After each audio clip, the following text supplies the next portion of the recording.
Very good evening to all of you. Welcome to Job Grade IS. This is Mains Enrichment Programme and this is session 2nd of GS Paper 1 History, Art and Culture. Right? In our previous session, we discussed the art of answer building. Right? We discussed the art of answer building. By the way, I think effectively 70 days are remaining for your UPSC mains examination. I hope all of you are preparing well, but my message is again and again, instead of writing, instead of relentless answer writing, you focus on PYQs as well as the art of answer building, right? A lot of aspirants will write the answers, but only few of them will be qualified for the personality test. Why? Because of their higher marks for in the mains examination. And how will you achieve this milestone?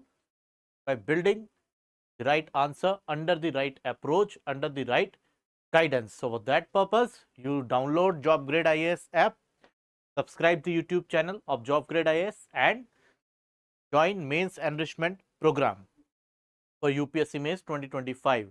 Those who are preparing for UPSC Civil Services 2026, we have already launched our Ignite Foundation batch for UPSC Civil Services 2026. Classes are running properly. You can join and get benefited. Now,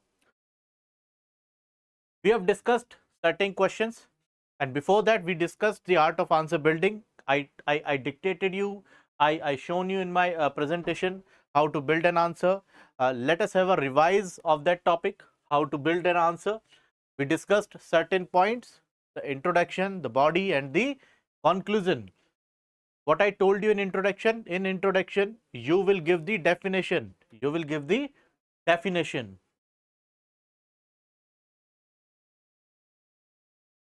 So first of all, even before introduction, what is required? To understand the demand of the question.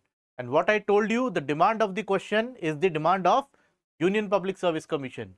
If you are correctly addressing the demand of the question, that is enhancing your chances of selection in the mains examination, right? And please do not ignore the compulsory subject of Hindi and English, right? You need minimum qualifying marks in Hindi and English. Beware of these subjects and keep practicing on these subjects from whatever resources you are using right now, you are referring right now. So first of all, understand the demand of the question. Understand certain directive keywords that are mentioned in a question, like critically examine, discuss, elucidate, estimate, examine, analyze, right? These are the words, and meaning of all these words I have told you yesterday only, right? I am not going to explain them individually again. I have already told you the difference between analyze and critically analyze. For example, let us revise it again. You are critically analyzing certain policy, and the example I gave you was one nation, one election. One nation, one election. So if you are criticizing this policy as a normal person, you will give certain negatives. This policy is not good, this is not in the benefit of the nation. But as an UPSC aspirant, you will have to first of all promote the policy. Obviously, you are going to select for the for the designation of IAS and IPS. You will have to work with the government, or you will be the representative of the government. Bureaucracy is the representative of the government. So you cannot directly negate the topic. What you need to do, you need to write in such a manner that this policy is good, but there are certain concerns that need amendment or that need improvements, right? This should be your language while writing the answer, right? Now what I told you in the next point, you will have to break down the question, the fragmentation approach. So break down your question in multiple parts, in one part, in two part or three part, and then address each and every part separately. Why? Because this is the backbone of the body of the answer. So before jumping on the body, let me introduce you about the introductory part. So we discussed yesterday only, as far as history is concerned, How will you give the introduction of a topic? How will you give the introduction of a topic? First of all, in introduction,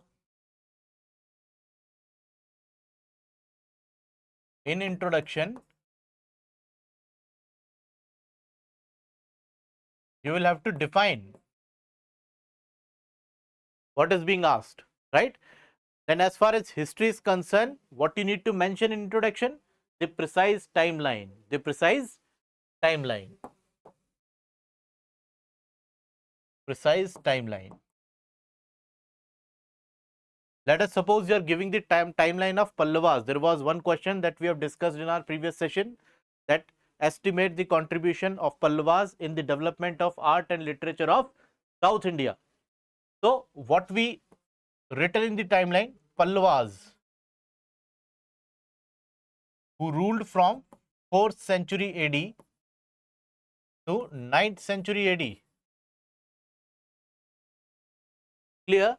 Then we came on body, then we concluded the topic, right? You can watch my previous mains answer writing sessions that are available on YouTube. Kindly subscribe the Job Grade channel and then go on live section. You will come to know about the topic. You will get the detailed answer.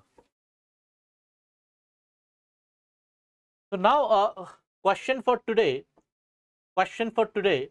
is explain the role of geographical features. Explain the role of geographical features towards the development of ancient India. Again, this question had word limit of, was asked in UPSC Mains 2023, and the word limit of this question was 150 words, and this was a 10 marker question. This was a 10 marker. Juhi Yadav, hello. Hello. Now,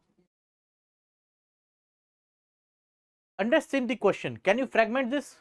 Or what is the nature of the question? What is the nature of the question?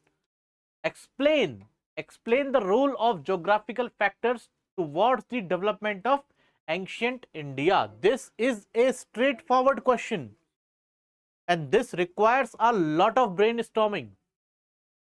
The examiner wants to check your historical as well as your geographical knowledge, geographical knowledge.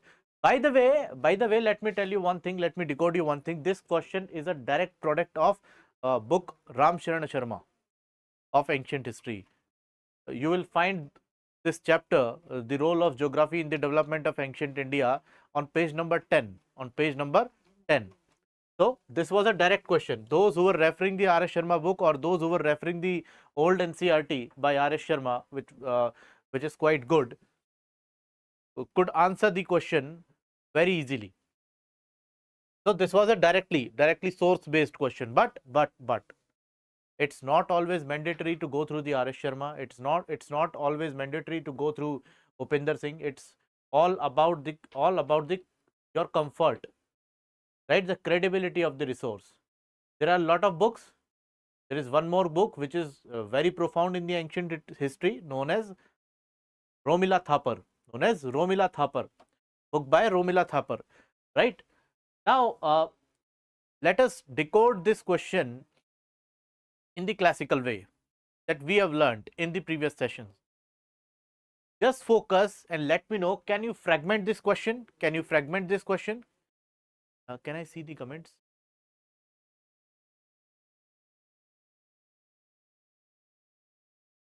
Mar Pankaj, hello. So, can you fragment the question? Explain the role of geographical factors towards the development of ancient India. That means there is certain relation between the geographical factor and the development of history of any region, be it ancient history of India, be it ancient history of Europe, be it ancient history of China, be it ancient history of Soviet Union, right? So you need to understand this point, that history is the product of geography. History is the product of geography, because geography of any region is responsible for the economic development, And if we see history as a whole, history has many subcategories. History is not just confined to ancient history, medieval history and modern history. These are just the timelines of the history. But if you see the subcategorization of history, you will have the military history, you will have the economic history, you will have the geographical history, you will have the social history. There are a lot of things involved. Educational history, right? Even a particular person owns his own history, right? So what we are trying to establish, this is the brainstorming part.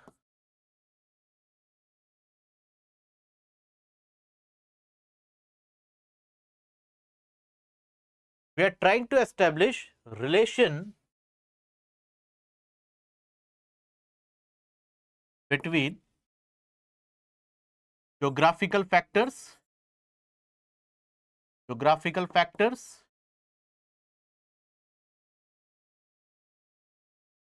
and the history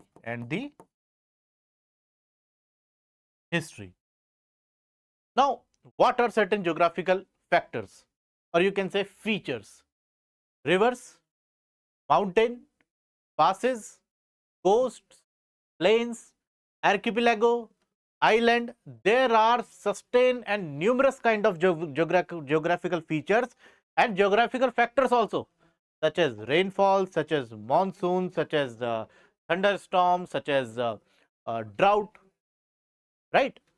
So let me give you one example related to drought. That there is an assumption behind the fall of Indus Valley civilization, that this Indus Valley civilization uh, eradicated because of drought. Some of the historians and archaeologists says that this civilization declined because of earthquake. Even if you see the site of Dholavira, it has the evidences of tsunami. So is it clear? Geographical factor. Tsunami is a geographical factor. It is a natural calamity, right? And site of Dholavira has seen the evidences of tsunami. Now, so let us discuss the introductory part of this question. So, geographical factors played a crucial role in the development of ancient history. As far as Indian history is concerned, the geographical factors such as river. We have seen the ancient Indian history, the beginning of the ancient Indian history revolves around rivers, because our ancestors were devoid of modern day technology and they relied on the natural resources, and river was one of them. Now, one thing that you should keep in mind while writing these answers, you need to learn the prioritization. How will you prioritize the topics? So, first of all, river, then mountains, then plains, then plateaus, then coasts greatly influence settlement patterns, agriculture, trade, and the evolution of culture and polity. So, in this small para, within these 3-4 lines, what you are trying to convey? You have seen the Indus Valley civilization on the banks of river Indus. You have seen Himalaya as the natural barrier. Natural defensive barrier is more precise word. Historically, before the 19th till 1962. Plains. Whenever you think of plains, think about the eastern coast, imperial Cholas. Plateaus, the Deccan Plateaus, which has numerous stories of Maratha Empire, which witnessed a lot of Mughal Maratha clashes, right?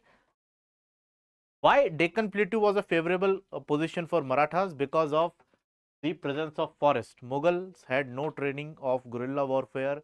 On the other hand, Maratha forces were highly trained in guerrilla warfare within the jungles, and this geographical features changed the course of history forever. Mughals declined after the death of Aurangzeb, and Marathas emerged as the largest empire in India till the third battle of Panipat, because Panipat is a plain area, right? Whenever we talk about the plains, what is the significance of plains? Why most of the battles were fought in the Panipat? Because Panipat was near Punjab, and Punjab has always been on the route of invaders. Historically, we have seen many invasions, whether it is invasion of sultans, whether invasion of Mughals. Punjab has always been on the route of invaders, and the people of these plains of Punjab left the apologies, took up the weapons, and turned themselves in a tough and hardy stock. Clear? So now you have the idea, you have a lot of points.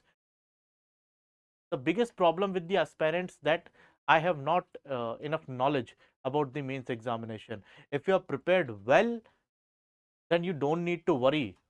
From Indus Valley civilization to the Indian Independence Act in Indian history, you have a lot of study material within your mind.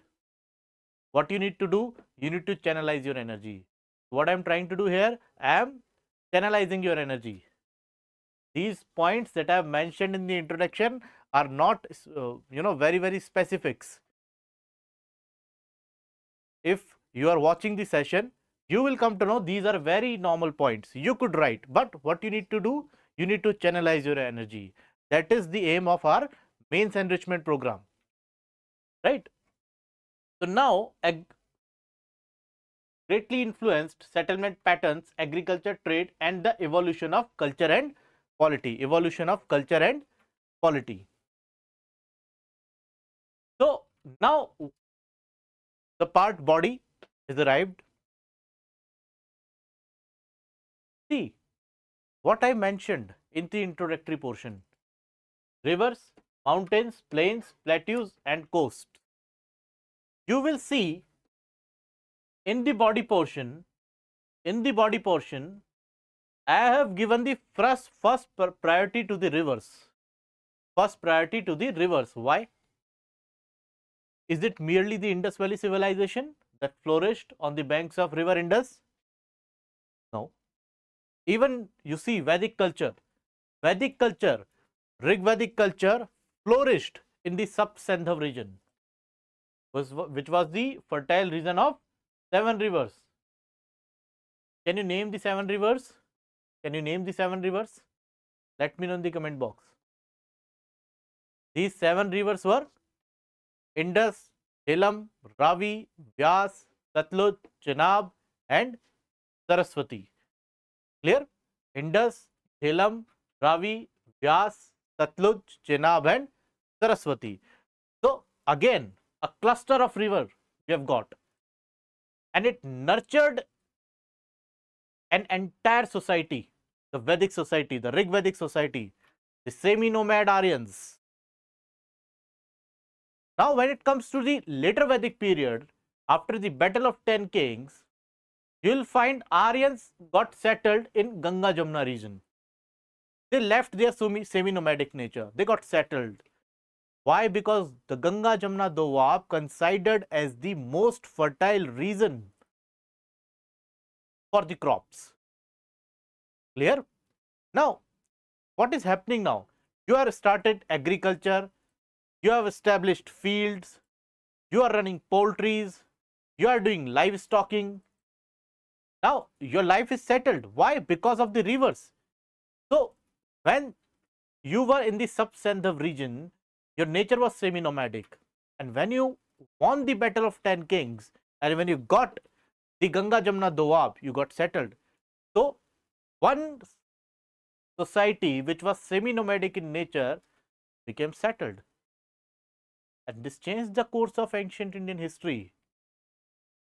The Jana became Janpad, the Janpad became Mahajanpad, and all because of rivers, right? If you see carefully when you read the history, there is a very important instance. River worked as the natural borders. River worked as the natural borders. You know the battle of Hydaspes between Alexander and Porus. It was fought on the banks of river Jhelum, because forces of Alexander were trying to cross river Jhelum and they crossed it. But the next barrier was Vyas River. Vyas River. And on the other banks of Vyas River, you got the empire of Magad, the mighty Nanda Empire. When Alexander asked his commander, where is the army of Magad? He said, we need to cross the Vyas River. And beyond Vyas River, on the other banks of the Vyas River, the army of Nanda is much more stronger than ours. So what Alexander decided? His soldier decided, they returned. They returned. So Vyas River, which is a geographical feature or a geographical factor, it changed the course of history. What if you witnessed the clashes between Nanda Empire and the army of Alexander? Right? It was the river that changed the course. Right? So what is written here? Rivers has always been the center of development of various civilization and certain mighty empires.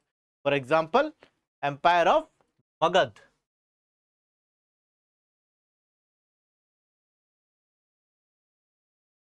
Magad Empire.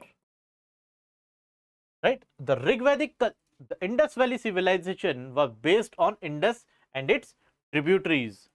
The major tributary of Indus is river Ravi. On the left bank of Ravi river, what you got? You got the first urban center, Harappan center, Harappan civilization, discovered by Dr. Dayaram Sahani in 1921. Right? So Ravi is a tributary of Indus. You can write Harappan civilization on the left bank of river Ravi. On the left bank of river Ravi. Now, just after the fall of Indus Valley culture, Rigvedic culture flourished, and it flourished in Sapt Sandhav region, which extended to Ganga, Yamuna, Doab in the later Vedic age, as I explained you. Now next is what the later Aryans did with the Ganga, Jamuna, Doab. I explained you, because this Doab is one of the most fertile regions of the country. So what they did, the fertile plains of Ganga river system led to a surplus of agriculture, which led to social, political and economic developments. Now, these rivers used for transportation. You have seen the tragic incidents of yesterday only. A Boeing plane crashed where passengers were on board on the way to London from Ahmedabad. But in ancient time, you had no aeroplane. Kindly show me the comments, please. Sandeep Kumar Singh, nice explanation. Hello, sir. Hello, Sandeep. Hello, sir. So now, rivers were the major means of transportation in ancient times. Now, river used to mobilize the economic goods and the armed forces For example, Patliputra. Yes, Patliputra was known as Jal Durga, because when you see the fort of Patliputra, it is surrounded by water for the security purpose, right? Due to transportation through rivers. So this is a valid example, and please remember my point. Your answer must be given within a right argument that should be supported, or that must be supported by valid facts. Now, when you see the later ancient history, when you see the fall of Guptas, you know the importance of Patliputra declined, because Patliputra was a region which was a big economic sector. But if you see the center of Kannauj, which is right now in Uttar Pradesh, and it is situated in the Ganga Jamuna Doab, the importance of Kannauj enhanced. Every single person, every single ruler of that time after the fall of Guptas wanted to capture Kannauj because of its fertile region. Everybody wanted to make his kingdom as a strong agrarian economy. strong agrarian economy. So the tripatriate struggle for Kannauj began between Pal, Pratihar and Rashtrakutas, and Pratihars emerged as victorious. So now the question we have to limit, because question is asking only about the ancient history, है ना? We have to be in our limits while writing the answer. Uh, yes, you have very good knowledge of geography, but you cannot exceed the course of the question. I have seen some aspirants start writing the context of medieval history, right? Understand the question carefully. They are asking the contribution of geographical factors in the formation of ancient history, right? So what is written here? In later period of ancient history, the rivers became the power center. Example, Kannauj became the power center after the fall of Patliputra due to the fertility of Ganga Jamna Doab. Ganga Jamna Doab. Okay. Next important factor is mountains. Next important factor is mountains. We know very well the Himalayan is the longest mountain chain, fold mountain chain, and the tallest mountain range in the world, and the longest mountain chain in India. But Himalaya always worked as a natural barrier, and it acted as a defensive barrier for India. Right, there were certain passes of Himalayas that used to covered by snow during the winter times, and it was much difficult situation for the invading forces. Now the mountain ranges such as Himalayas acted as natural barriers for invasion, for foreign invasion, as well as natural cultural divide. Why it is a natural cultural divide? Because Himalaya was so tall that you could merely cross it, and you could not connect the people on the other side of Himalayas, right? What I have told you, the culture is a product of people. People are not the product of culture. Culture is a product of people. People do certain practices and it develops in the form of a culture. Now, according to Kautilya's Arthashastra, the mountain systems were used for extraction of resources. Now, this is the geological history of ancient India. I mentioned this point intentionally so that examiner can understand your knowledge in depth about geography. Mountain system, whenever you talk about the mountain system, you will have certain rock groups like Bundelkhand supergroup, Aravali supergroup, you will have Vindhyan supergroup, and these supergroups were known as different names during the ancient period, and mining activity was profound in these regions, because mining activity is not a modern day technology. Yes, the tools of mining are the product of modern day technology, but we know the mining, especially the mining of copper, since the Chalcolithic era. Now this point is clear, these 2 points are clear. Now Vindhyans acted a natural cultural divide between the north and south. So Vindhyan ranges is the natural mountain border between North India and South India. So what I am trying to convey you, what I am trying to tell you, let us suppose this is the map of India. This is the map of India. Here you have the mighty Himalayas.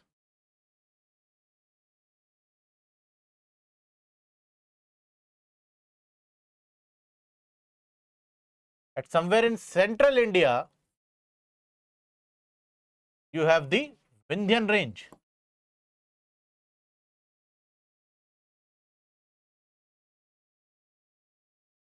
Now this area between Himalayas and Vindhyan ranges is known as Uttarapath, because it is in the northern direction, and this area which is south to Vindhyan ranges is known as Dakshinapath. So Vindhyan ranges acted as a border between Uttarapath and Dakshinapath,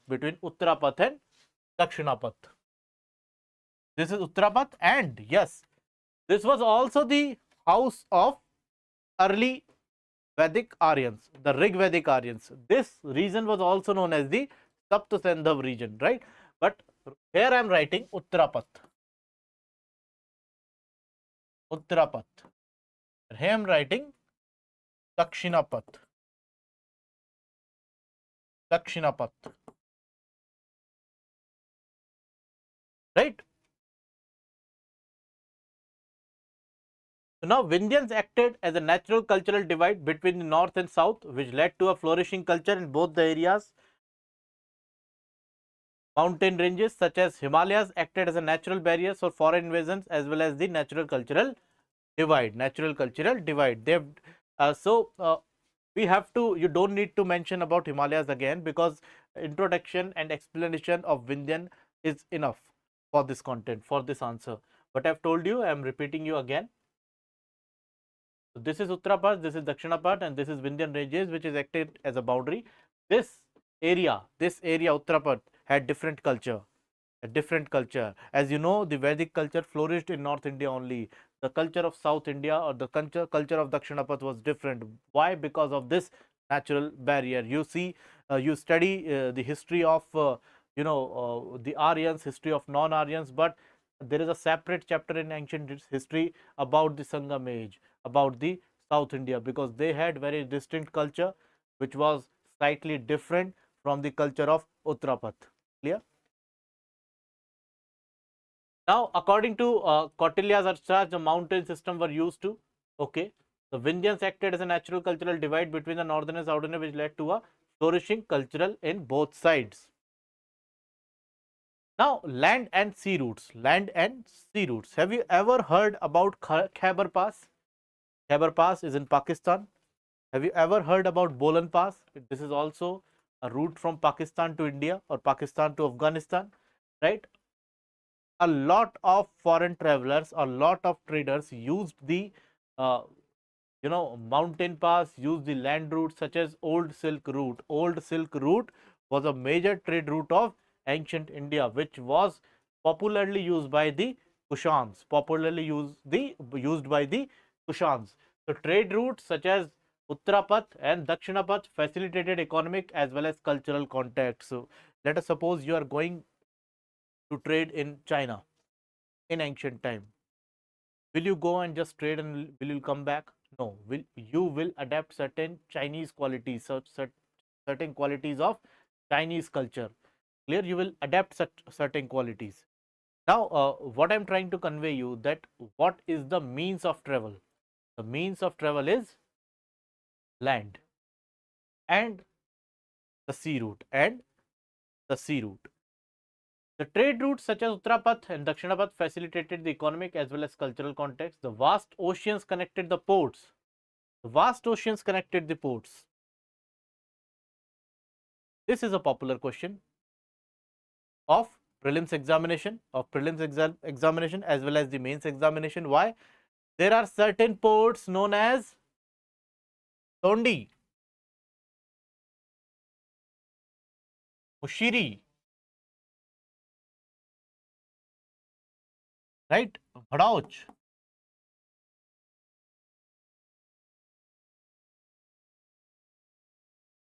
and many more. There are certain ancient Indian ports that were responsible for the development of ancient Indian economy. There was one more port, Arakamedu, right? Arakamedu.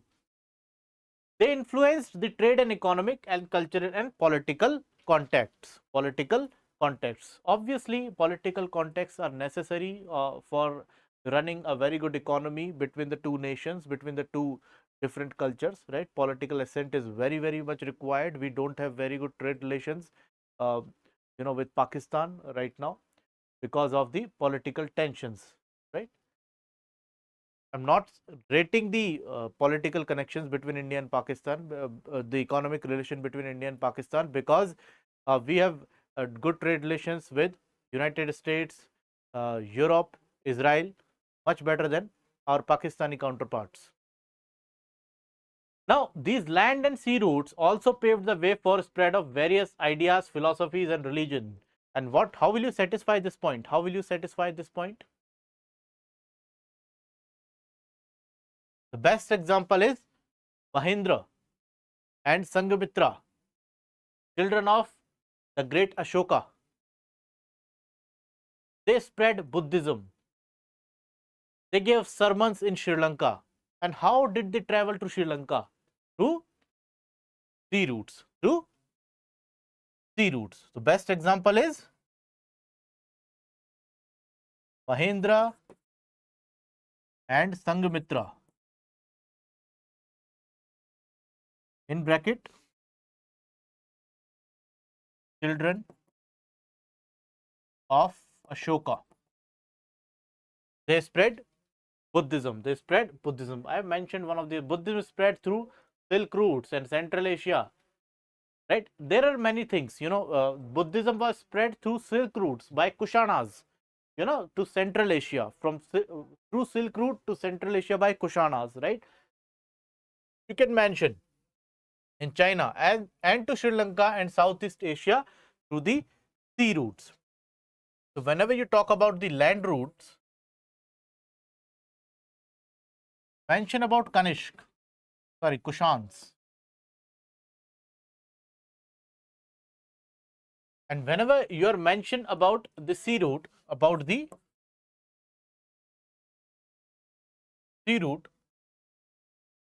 never forget Mahendra and Sanghamitra.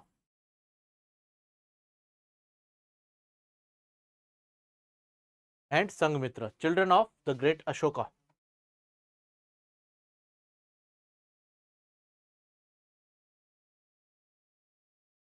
By the way, if you don't mention these points, there is no loss because the question is 10 marker and the word limit is 150 words. If you are feeling that you will exceed the word limit, there is no need to mention, right?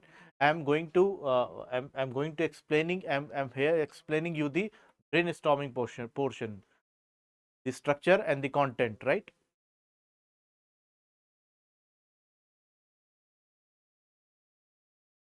Okay. So what we have discussed so far, we have discussed the rivers, we have discussed the mountains, we have discussed the land and sea routes. What is the contribution of rivers? Rivers has the major contribution.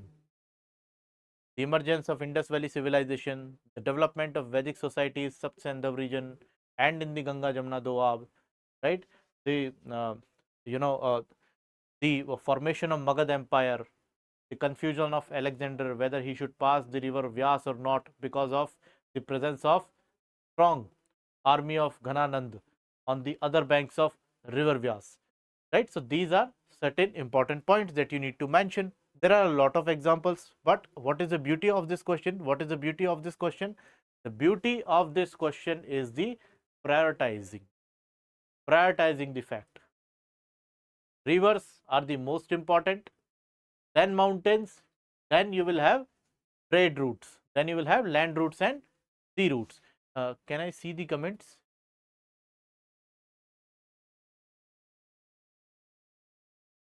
Okay, we have completed 15,000 subscribers. Sandeep Kumar Singh, Rich Professor, hi. Okay, so any doubts? Those who are live, do you have any doubt? If you have any doubt, you can ask me. Okay. The next is forests. Now, what is the contribution of forest? They provided timber. Why they provided timber? This has its roots from Stone Age to Iron Age. In Stone Age, we developed certain tools, mankind developed certain tools with the handle of bones, and they were very sharp stones. These tools were used to cut the forest for the formation of timber. Then we got copper in the Chalcolithic era, and after the end of Chalcolithic era and after the end of Rig Vedic era, with the advent of later Vedic period, we discovered iron. And discovery of iron was no less than a miracle, because iron is stronger than copper. It can go dig deep down in the ground. It revolutionized the agriculture, as well as it was faster than copper. It gave us a lot of timber. Which was used in construction of palaces, including the political growth. If you are aware of the fact that palace of Ashoka at Kumrahar was a wooden palace, We exactly don't know the extent of the palace, but it was the palace of the great Ashoka. It would have been very large. And now it is extinct because of the poor quality of wood when we compare it with stone and bricks, right? So Ashoka's palace was made of timber. Now these points are enough, but let me give you certain more points. When you see the forests of Deccan, especially the Western Ghats, what you will realize? You realize in the history the clashes of Mughals and Marathas. Now, this is the fact of medieval Indian history. We cannot discuss in the ancient history, but this is an open discussion of YouTube. So the points must be open to you. Mughal forces always struggled in the forest, while the Maratha forces were well trained in forest fighting. Right? That is the significance of forest in the Indian history. Right? So, leading to political growth. Passes, mountain passes like Bolan Pass, Khyber Pass. There are a lot of passes present in Himalayas. There are some important passes through which interaction with Western, Central, and Northern Asia has been maintained since time immemorial. Let us suppose you are traveling from India and you are crossing the Pir Panjal and you are trying to approach Pakistan, the modern day Pakistan. So, what was the role of passes?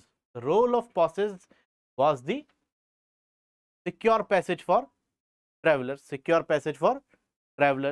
Now, let us suppose, let us discuss about one traveler, Wainsang.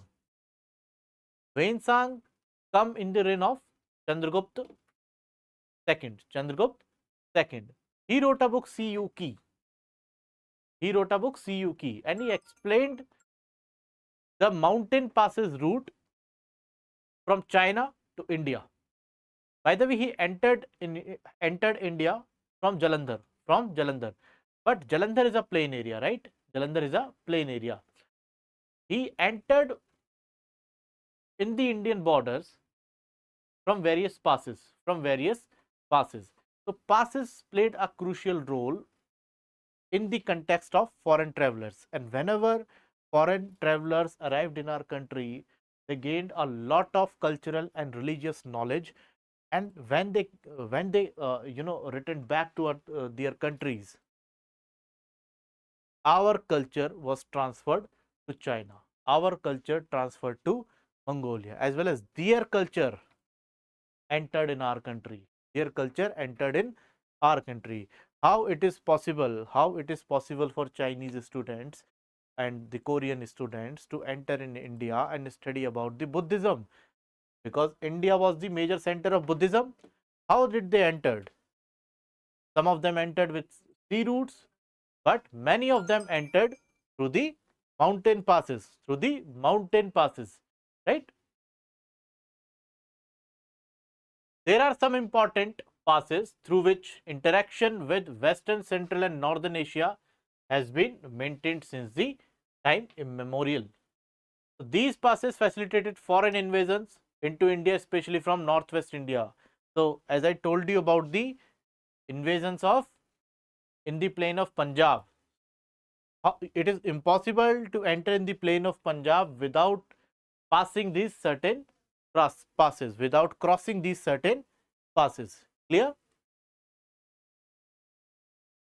Now, the Persians, the Greco-Romans, etc., these were the people who crossed the passes and entered India. For example, the Demetrius, who was the first Indo-Greek, he entered through Khyber Pakhtunkhwa Pass. His successors like Menander and all, Demetrius, Eucratides, and Menander, they used the same path, right? So, mountain passes became very, very crucial while deciding the course of ancient Indian history. Now, what you will write in the conclusion? What I told you in the conclusion, you need to summarize. The parts of body of your answer. Why? because you have no other option. You will have to justify. If your subheadings are correct, if your headings are correct, if your the bullet points are clear, then automatically conclusion will be on a very positive side, will be on a very positive side. So think about 2 minutes what you will write in conclusion. By the way, this question is a 10 marker, right? And it was you will find the content directly in the book of R.S. Sharma. Not this content. This content is not copied, right? Uh, you will find the question, this question in class 11th old NCERT. Very first question. Very first question. If you know, a boy or a girl or any students would have studied class 11th NCERT very carefully, if is a very good student of arts, he could easily tackle this question. Could easily tackle this question. So now come on the conclusion. Thus, the geography of Indian subcontinent played. Why I am using this word subcontinent? Why I am using this word subcontinent? Becomes history of ancient India is not merely history of just single land mass. We have seen invasions, we had trade relations, we had cultural shifts, and these cultural shifts, invasions, and the travels would not be possible without the interaction of outer world. Without the interaction of outer world. That's why I have mentioned this word subcontinent. Played a foundational role in shaping ancient India's civilization. Rivers nourished agriculture and enabled communication. Mountains offered protection and resources. Passes and sea routes facilitated contact and exchange with other cultures. In essence, India's physical geography was not just a backdrop but an active force in making of its ancient history. What is the keyword here? Active force. Active force. And this is mentioned in the very last line. What I told you yesterday. UPSC evaluator always have shortage of time. They evaluate your copy like anything with speed. What you need to do? You need to make your answer catchy. You need to make your answer catchy, and for that purpose you need to use the right keywords. You need to use the right keywords. Active force is the right keyword because you are emphasizing on geography. You are not emphasizing on ancient history. Right now, geography is the father of this question. Geography is a responsible factor for the evolution of ancient Indian history. For the evolution of ancient Indian history. This must be very much clear to you all. Now, one more point that I would like to convey. These are the 10 markers. From tomorrow onwards, in session 3, I will come up with a 15 marker, which will have a word limit of 250 words, which will have a word limit of 250 words. Now, what is the difference between a 10 marker and a 15 marker? It's not merely just a word limit, but in 10 marker question, your factual knowledge also being checked. But in a 15 marker,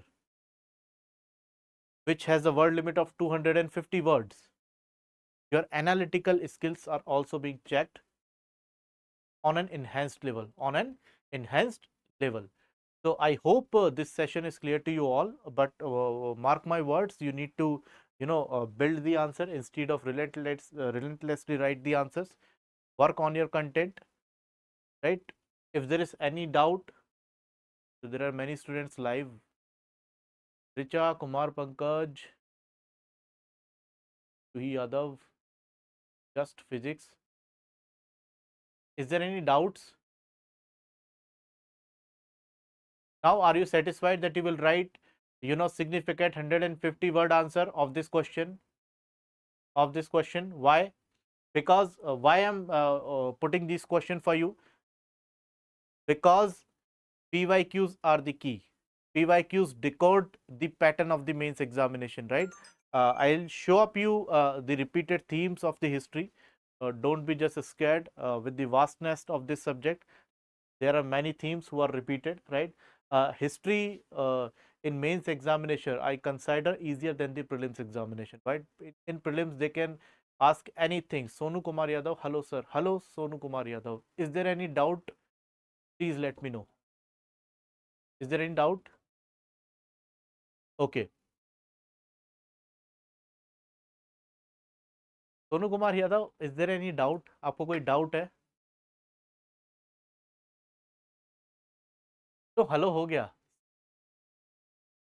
please ask if you have any doubt.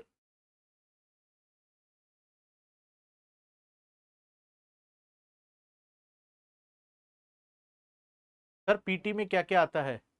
Sonu Kumar Yadav, PT में basically objective type questions होते हैं. Prelims test में the question paper is objective type, और whenever you write the mains examination तो question आपका subjective होता है, question paper आपका सब्जेक्टिव होता है. यहाँ पर देखो आप, मैंने जो क्वेश्चन डिस्कस किया वो पूरा सब्जेक्टिव था. कैसे सब्जेक्टिव था? C, explain the role of geographical factors towards the development of ancient India.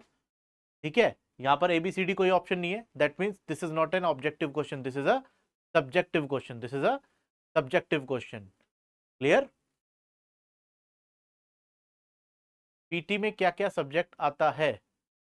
Subject बहुत सारे आते हैं. History, geography, Indian economy, Indian polity, current affairs, science and technology and environment and ecology. इसके अलावा you can not ignore the CSAT, क्योंकि सी set में अभी बहुत सारे बच्चे फेल हो रहे हैं, है ना. बहुत सारे बच्चे प्रीलिम्स की एग्जाम में जीएस की वजह से कम और सी सेट की वजह से ज्यादा फेल हो रहे हैं. But you can not just ignore the importance of GS, the importance of GS.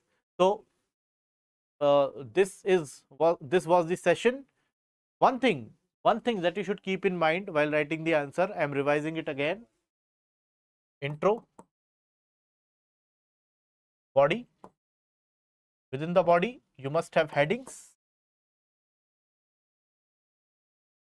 subheadings,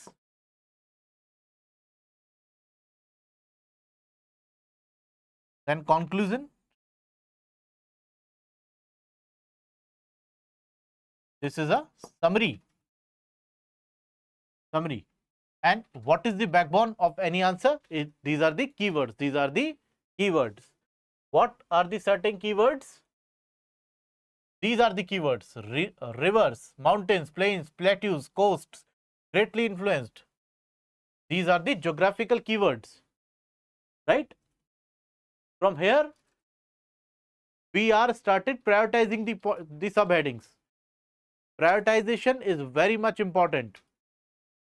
I discussed one example with you, the revolt of 1857. You need to prioritize. You cannot just write the first reason was the religious reason. No, this is not the demand of the UPSC. The first major reason was economic reason, because from 1757 to 1857 India was plundered by British economic policies, Clear? So now this was the body. I explained about the rivers, Indus River, the fertile region, etc. Ganga, Jamna, Doab. Then you will have mountains. Most important point was the geological point of view. According to Kautilya's Arthashastra, the mountain system were used for extraction of resources. Next, this portion explained you about the natural barrier. The natural border between Uttarapath and Dakshinapath is Vindhyan range. This area in Uttarapath in Rigvedic age was also known as Saptasandha Pradesh, Saptasandha region. We have discussed about the trade routes. We have given the example of ports.